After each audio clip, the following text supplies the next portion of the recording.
Биыл Қазақстан Республикасының президенті Қасым-Жомарт Тоқаев Қазақстан халқына арнаған жолдауында есірткі қылмысын еліміздегі өзекті мәселелердің бірі ретінде атап өтті. Онда есірткіге қарсы күрес жүргізуді күшейтуді басты назарға алған. Сонымен қатар, мемлекет басшысы ұлттық құрылтайда есірткі бұл ұлт саулығына қауіп төндіретін кесел. Есірткі жастардың жанында, тәнінде улап жатыр. Біз оны қолданудың, дайындаудың және таратудың жолын кесіп, тамырына балта шабуымыз керек, деді. Есірткі жастардың жанында да, тәнінде улап жатыр. Біз есірткіні қолданудың, дайындаудың және таратудың жолын кесіп, тамырына балта шабуға тиіспіз.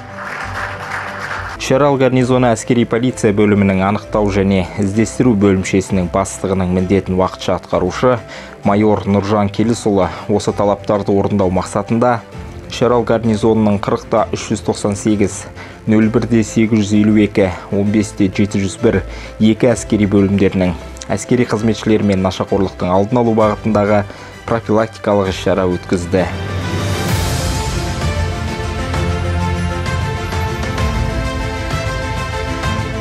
Шара барысында баяндамашылар есірткінің адам ағзасына зияны, психологиялық әсері, құқықтық салдары және есірткіні қолданғаны, дайындағаны және таратқаны үшін қылмыстық жауапкершілік баптары бар екен тайға таңба басқандай етіп көрсетті.